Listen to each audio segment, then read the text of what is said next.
Hello and welcome to the Boost Over Ball podcast, your go-to place for everything Rocket League with your hosts, K-Cube, AJ Binky, and Red. So lean forward, lock in, and get ready to go Boost Over Ball. Hello and welcome to the Boost Over Ball podcast. To listeners new and old, hello and welcome to the show. Thank you so much for tuning in. I'm Kyle, K-Cube, and today I'm joined by AJ Binky and Red. What's up, guys? Heyo. We got kind of a different episode than what I thought we were going to have when I woke up this morning. Today we will be giving a State of the League address, talking about all the updates that have been made or are coming to Rocket League, some of the updates with RLCS, our thoughts on, Blast, now that we're a little bit farther removed from their first in-person event, and we'll finish off the episode talking about some more roster rumors in light of Open Qualifier 4 starting in NA and most other regions here this weekend. So first and foremost, we got to talk about it now. It was announced today on April 15th, and it will go live on April 16th. So that's the day before this podcast. Did he cut out or did I? He cut out. Okay. Am I back? That was pretty quick. Yeah, that was a quick cutout. Interesting. But Still doing the intro. Oh, he's back now. what is going on? Am I back? Yes. Yeah. Okay. So basically, the update was announced today on April 15th. It will go live on the 16th, so the day before this podcast goes live. That it was announced that you will now be able to see your teammates' boost levels on the nameplate. What are you guys' thoughts on that? I think it's a good step forward.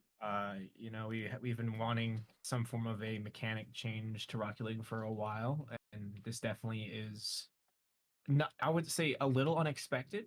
I didn't see a lot of people asking for this, but at the same time, I welcome it. It'll be interesting. It'll definitely be more useful, like solo queuing rank delete. But unfortunately, for those of you that like to lie about what boost you have when you make a mistake on defense or offense, good luck getting away with it now. Raz? Directly at the berries. But I My mean, initial thought was this joke is 2 weeks late.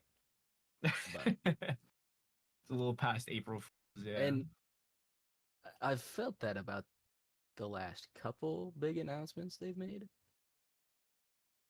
But it turns out to not be a joke every single time. It's weird. yeah. I feel like it's a good thing. I feel like it can't be a bad thing, right? I mean, that's kind of what I thought. I mean, I think we'll see a lot more people playing with like 200% or increased nameplate scaling, so that you can see this. It's not a boost number. It's like a circle with like boost fill. So Right. it's not going to be an exact science, right? So like you could have like 30 boosts and it looks like you have, not a lot, but I think we'll have to wait and see how it looks exactly in game. But I mean, I started doing some research once this came out, once we talked about it, before the show and in the Discord, and it seems like it's going to be mixed reviews among pros. Apparently, Jack didn't sound too thrilled about it. Wavy said, I'm not sure how I feel about it, especially a week before Open Qualifier 4 starts, which is a really good point. I don't know if that's like something that they're going to implement, into Open Qualifier 4, or if they can like revert it back to not having that. I don't really know. But that would be the first question that I have. But I mean, this is really the first like gameplay or mechanical change since the transparent goalposts were introduced in August of 2017.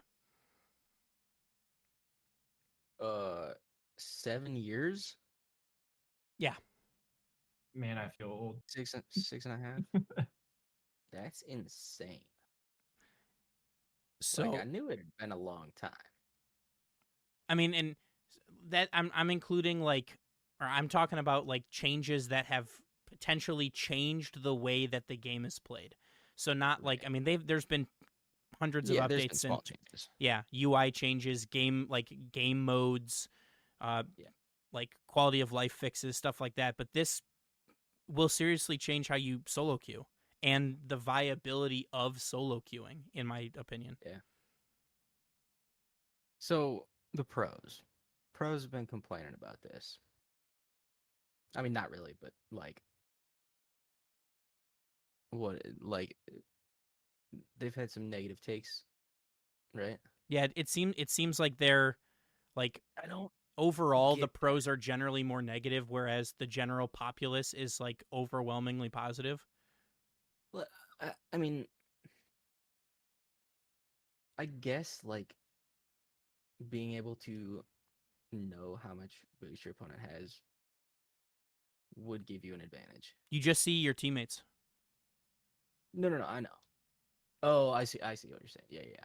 Okay, so like, okay, then being able to estimate your teammates' boost could potentially give you an advantage. I guess that's why pros wouldn't like it. I don't see any other reason why they wouldn't like you can just ignore it, Yeah. right?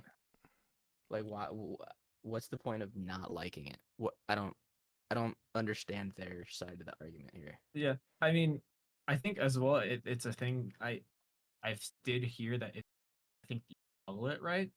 Like you can toggle if you can see it or not. Oh yeah, then And if why if have that's it the off? case, then It like really doesn't matter. there is no Yeah. downside. Yeah, If if people that's want the that case, then information, their opinions absolutely they don't can have it.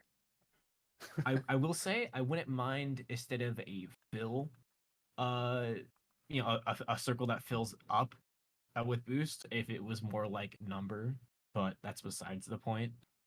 Would maybe like an option in the future where you could choose the fill, you could choose a number, something like that. No. You know what you need to do is implement a scripting language like Lua, similar to World of Warcraft does, and let the players implement their own UIs. Oh, that would get. That would be wild. Yeah, they'd get nuts. Yeah. But WoW's got some real cool stuff. So But I mean, so like I'll in my research, Alpha Cap said he loves the change. Wavy said, I first impression is I low-key don't think I like this, but I'm not sure. We'll see how much it matters. I mainly just don't like this being implemented only a week before quals. Appjack said, "Wow, this is that's understandable." yeah." Appjack said, "Wow, this is big. It is. Is it just me who's not a fan of this? I think the casual player base will love it, and the pros won't. But maybe I'm wrong." Lethamir said, "Finally, we've been asking for this for like 5 years." Wait, have we? I was like, I don't know who we is. I didn't know we started speaking French, but Yes. I haven't seen anything. Yes, finally been Yeah. asking for this for 5 years. So I I don't like maybe I wanna see some maybe Lethamir has. I don't receipts know. on that one. Yeah. Because I just don't believe that.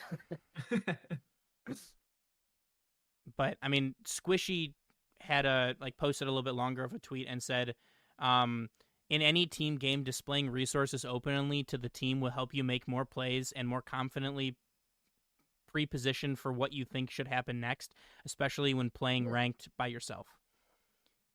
Yeah, Like- exactly. Like if your teammate's on the ball and you can see he has no boost, like he needs help. Go help him. Yeah. Another thing that I like, you see, I mean, SSG did it for a while, G2 did it for a while, like comms videos, right? Like RLCS comms videos, like where they, they play the pros comms and the gameplay side by side so you can hear what they're saying.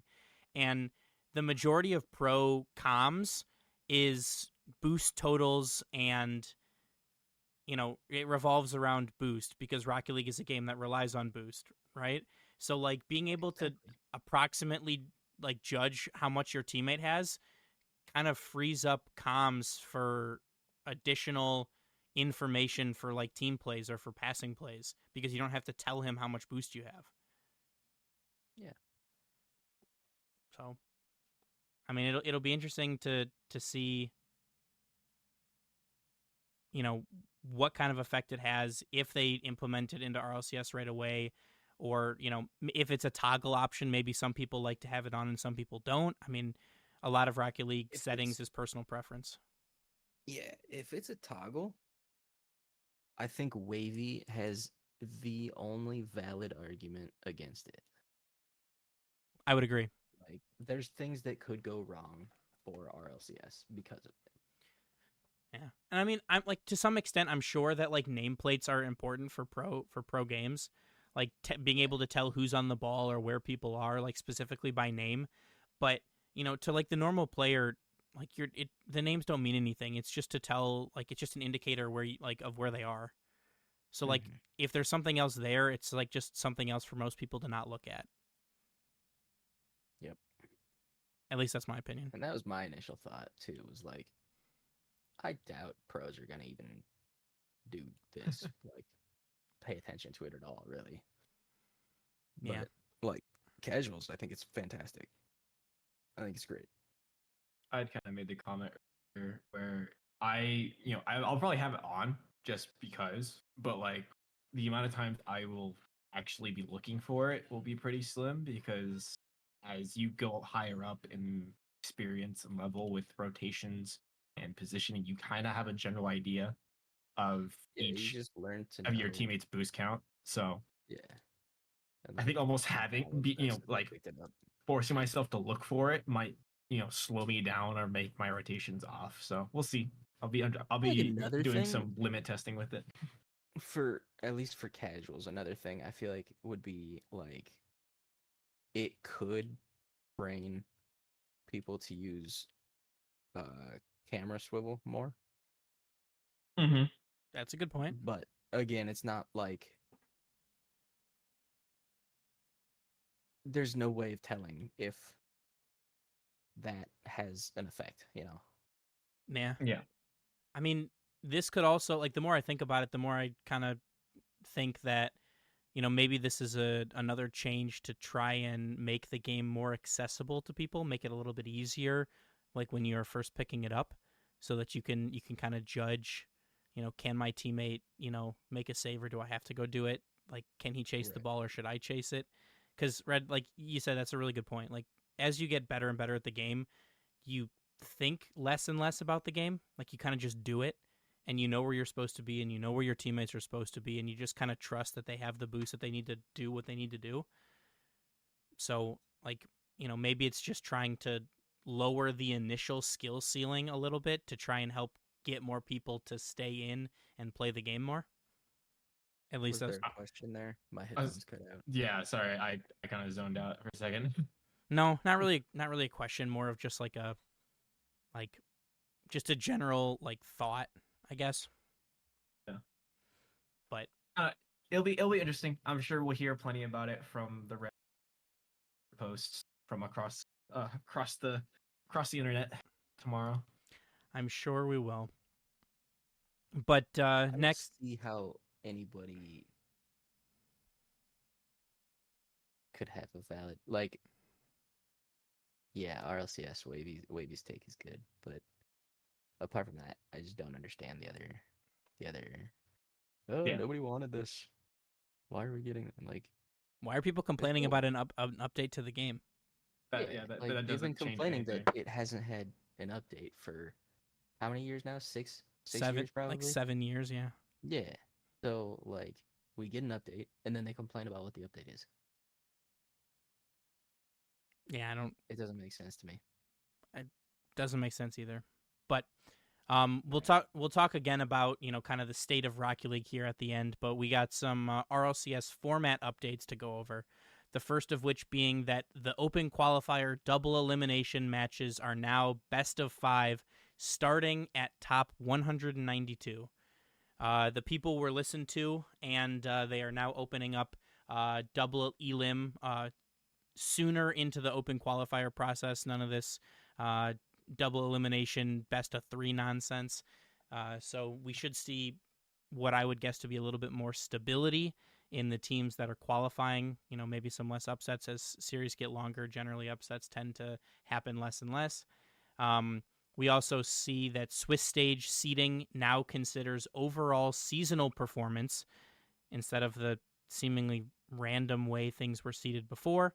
And last but not least, we have the World Championship. Top 8 will use a new hybrid elimination format.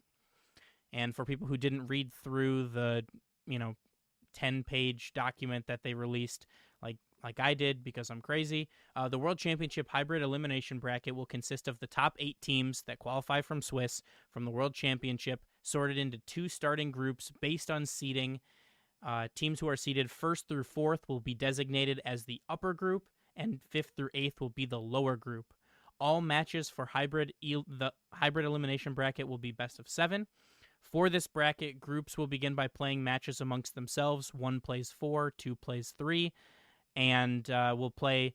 The team who win their upper group match will advance directly to the top 4 semifinals. Teams who lose their upper group match will have a second chance to advance to the top 6 quarterfinals. And the lower group will begin by playing matches among themselves. Seeds 5 will play 8, 6 will play 7. Teams who win their lower group match will advance directly into the top 6 quarterfinals bracket, and teams who lose their lower group match will be eliminated from the tournament and awarded prizes as usual. So, before we jump into our thoughts, basically simplified, the top 8 teams will split into 2 groups of 4. If in the top group you win your match, you're in the semifinals, you're done. For the lower group, win and move on, lose, you're out, and then the last 4 will play in the quarterfinals. So basically, it awards teams for finishing 1st through 4th in Swiss, more so than it normally would, and if you're able to win your hybrid group in the top group, then you will get a bye directly into the semifinals. What do you guys think? I love So it. apparently this is what Salt Mine did. Yes. I was unaware of this. I just jumped in every once in a while to watch some interesting names that I saw. So I'm not exactly familiar with how it went. Fair. I think it's a good idea. I love that we'll be able to See how it see plays out. the top 8 teams play more than just one series against each other. The fact that it's double elim there is so nice that we'll get to see more Championship Sunday action or Saturday, however they decide that schedule will work. But I'm all for it. Yeah. I mean, I think it's kind of a cool take because, like, the better you do, the more lives you get, so to speak. And I think that Yeah. is a good idea I think that's a fantastic idea. because, like, let's say your G2, your Falcons, your Carmine Corps, your Gentlemates, are finishing 3-0 in Swiss, and they lose quarterfinals, they're out.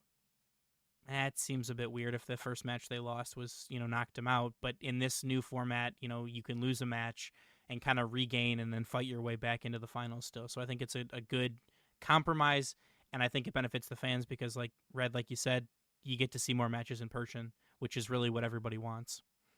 Yeah, I mean, that's a win for everyone. Yep. Yeah.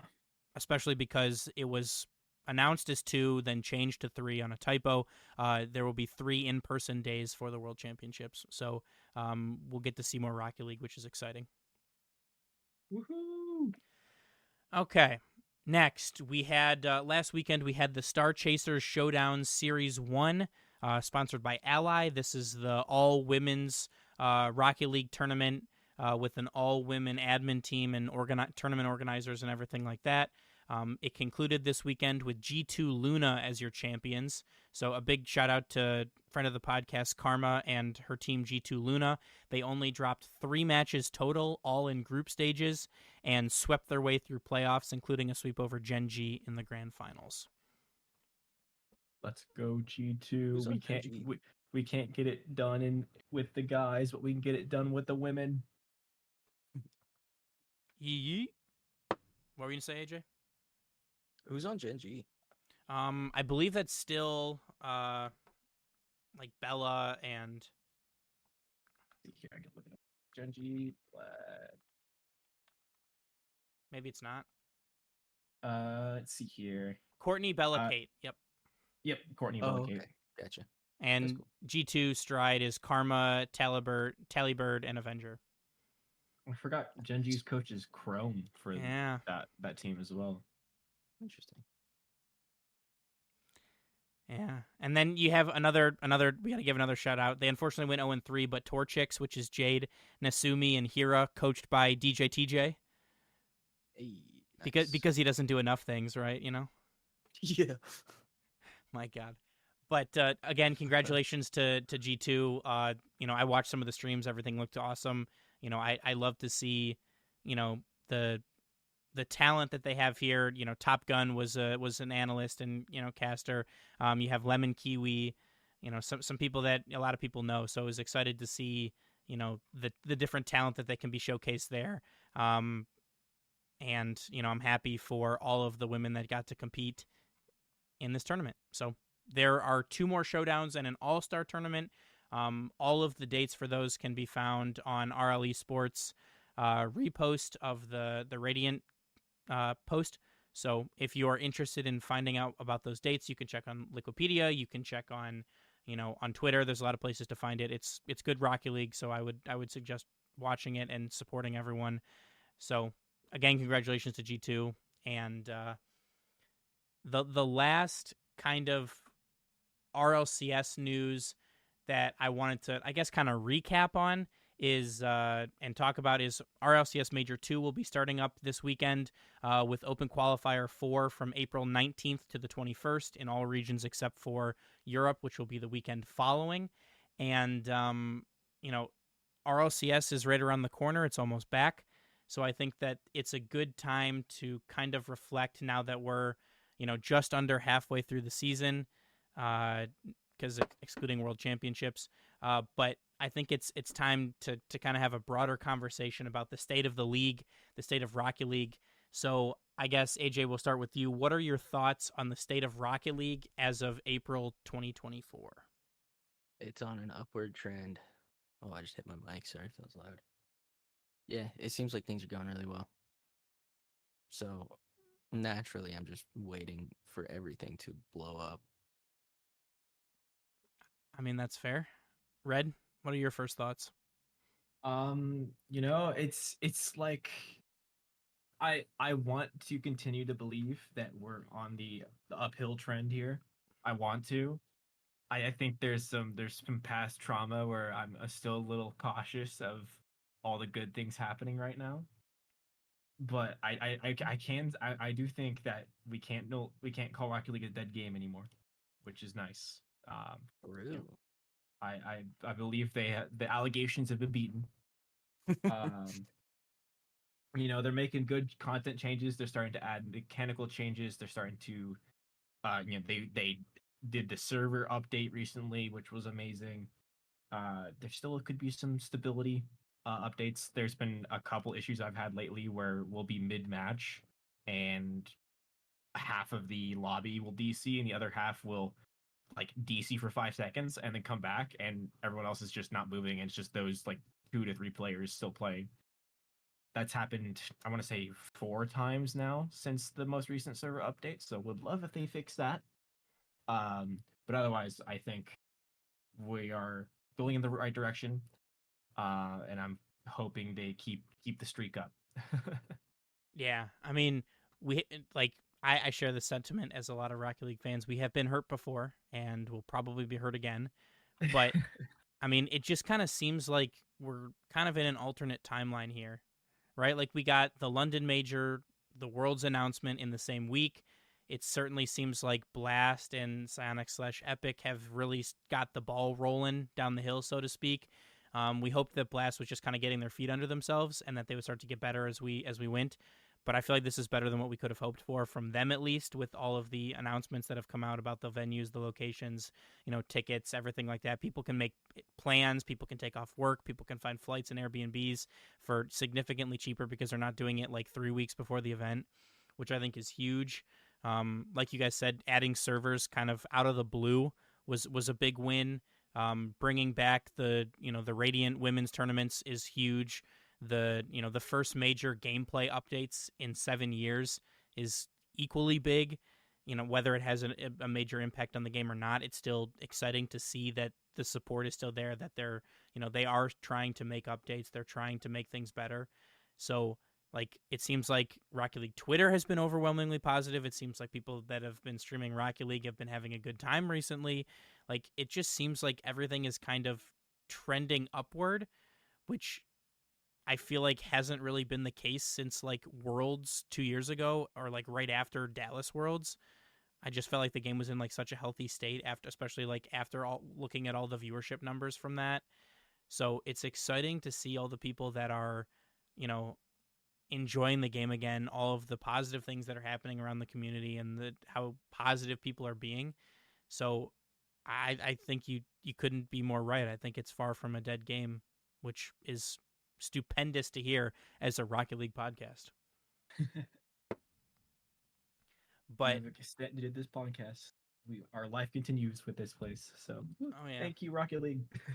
because like we said, right, like we're in it for the VIP passes, but in reality, we're just trying to make enough money to be able to give back as much as we can. So for for the game to I don't know, find a new life is the right word, but like kind of No, that's the right word. bring back a find a new resurgent. life, turn a new Yeah, leaf. revive it.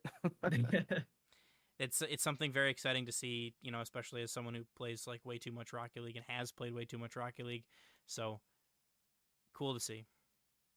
Yeah, it is. But Also makes me feel like we're not getting UE5 Rocket League anytime soon. I feel like you're kind of right. I feel like it's not gonna happen at all. But that's a whole nother can of worms. Yeah, I'm at the point now. It's like if UE5 Rocket League happens, what good comes from it? So I keep hearing all this hype, but it's like 2 iterations of engine. yeah. But the last thing before we jump down into roster rumors, if you had to summarize the state of Rocket League as of April of 2024 in one word, what would it be? Hope. One word. Yeah. So read your hope, AJ. Yep. Give me 2 words. Okay. April Fools. You just waiting for them to pull the rug out? I'm still waiting for it. Yep. Fair. My word I think would be Cautiously optimistic. positive. Yeah. Yep. So we'll see what happens with that. But now some of the more exciting stuff happening in RLCS is roster rumors. Red, you want to run us down what we got so far and some of the crazy changes that have happened recently? Absolutely. We're back with Red's roster rumors. All right, first up, Realize leaves Gaming Gladiators. Another unexpected change there for Gaming Gladiators, who have had a pretty dominant run in the APAC region, but wasn't the most surprising one as Ahmad leaves Rule 1. Now, kind of expected that something was going to come from the Rule 1 roster after a very poor showing at the most recent major, but still slightly unexpected. We thought the big change was going to be Team Falcon's Rule 1 swap, but we're still making changes. Ahmad leaves Rule 1 and he goes and joins Twisted Minds, replacing T7LM. So be looking to see Twisted Minds potentially moving up the rankings in MENA. Next, we got some new teams forming for Split 2. The new team of Cheers, consisting of Sosa, Kofri, and Cam, coached by Adam Baguette. Interested to see how they do. Also, I'd say this is probably the most unexpected roster move. Tho joins Gaming Gladiators. You heard that right, Gaming Gladiators. He will be moving to the APAC region for Split number 2. Be interested to see how that affects the APAC standings there. Moving on here, we have Glows RL will be joining Bravado Gaming to replace Venom. And a unfortunate one, but we do have some good news at the tail end of it. Moist announces that they're dropping their remaining 2 players of Oli and Rezi. This was, however, confirmed or at least confirmed by Rizzo, saying that they have no intentions to leave RL. So they'll be on the prowl for a new up-and-coming roster to pick up and continue their time in Rocket League. Next, those same players, Oli and Rezi, sorry if I'm butchering that name, will team up with former Oxygen member Ixo, and they'll be entering Split 2 under the name Jobless, so keep an eye out for them. Another want to say almost like a another gentlemate situation. You know, three teammates that were kind of cast out from their original team banding together, trying to a OG gentlemate situation. So curious to see how they do. Moving on, Team 3 look to add former Williams Resolve player Noah Saki to play alongside Mark by 8 and Catalysm. Another new team entering the scene, Sailing Esports acquire Chapati Dream Duo Valeries and Abs Crazy alongside former Elevate player LCT, if you listen to our last week's podcast. And then finally, to wrap up Red's roster rumors, we have Breezy teaming up with Growly and Hibbs for split number 2. Whew, that was a lot. What do you guys think? So first and foremost, Jobless has to be that's one of the best team names. Yeah. It's actually so good. But And how is Hibbs spelled? Where's this on the doc? HIBBS. I feel like that's just Gibbs with a typo. Hey, that's what it said on Twitter. So Like someone just messed up his name. if he Gibbs is all of a sudden shows up, then I mean, hey. If we see an all-time goalie, then we know it's for sure Gibbs. True. Exactly. True. Maybe it's just Giblet. Maybe. Giblet. Oh, could be. But interesting to see Breezy still in the scene. Most people will know Breezy from the Breezy Flick, but cool to see him. You know, Growly, we saw him playing alongside Scrub Killa on Adam Baguette's team, and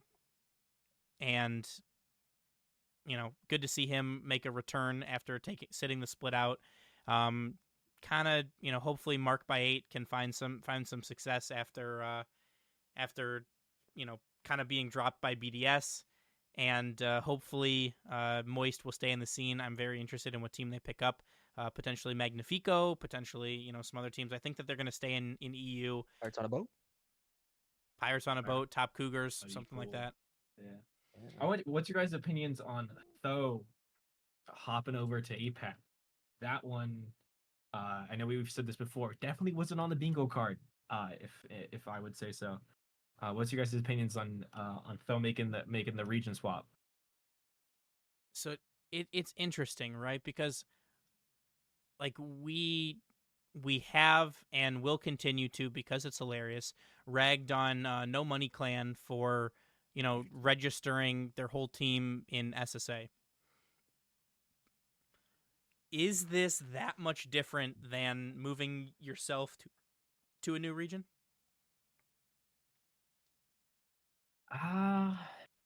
Yes. I'm gonna go with yes. Yeah, I think I'll go with yes here as well. I'll agree with AJ. Why? Because you're not throwing Swiss to play against the best team in the region. Fair point. I don't know. I don't really have a good reason. I mean, that's fair. I mean, he is moving, right? So like, when Kami did it from OCE, but I mean, Tho is a, would you say like top 12 team talent in EU? Top 12, not top 8. Say top 10. Yeah, it's like I'm not the most well versed in EU talent tier lists, but I'd say he's a notable name. I mean, you say Tho, you know who he is. So I mean, it's interesting. I'm curious what was going on behind the scenes to convince Tho to make the move to Gaming Gladiators. If it was just collecting a paycheck, or if it was, you know, maybe he did actually mesh very well with that team, and they think they can make a number in international play. I mean, it could just be a ticket to Worlds. Yeah, True. ticket to Worlds, nice little little cash grab. Go and Farm the region. go run APAC for a bit. I mean, who was the Nice little vacation. wasn't there was it an all NA team that went to APAC a couple years ago? Who was that? Yeah, they were going Was to. It was like Lunar and a couple other Wanda people. Mike? Yeah, Wanda Mike, and Yeah, they that's decided, right, yeah. and then they decided against it. They Yeah, were just gonna go to farm the region. shitstorm they made on Twitter. Yeah. Yeah, but I mean, Deserved shitstorm. no kidding. But it'll certainly be interesting, and I'm sure there will be more roster rumors, roster moves, news, all that kind of fun stuff. Like that'll happen as soon as we're done recording, because that's usually the way things go. So next week we'll be back at you guys with some more roster news, rumors, all that stuff, plus some of the results from some RLCS action from this weekend. So exciting! Looking forward to some more RLCS now that we're officially going to be back for Major number 2. But with that, is there anything else you guys want to add before we wrap up for today? I had nothing here. I did enough yapping for today. AJ, you got anything? Nah, I think I'm good. Okay. Well, then with that, we would like to thank you so much for listening. We'd like to remind you to follow us on Twitter, Instagram, join our Discord, and rate us 5 stars wherever you listen to podcasts. It really helps us grow our show, helps us gain our bigger audience, and continue to give us the motivation to post as much and as good content as we can. We'd also ask that you follow our Twitch, our TikTok, and check out our merch store. We just added some new merch items today. I think that you guys will really like them, so go check them out. All of these links and more can be found on our website at boostoverball.com. And from us here on the show, as always, remember to choose Boost over Ball. Thanks for listening to the Boost Over Ball podcast. Make sure to check out our website at boostoverball.com.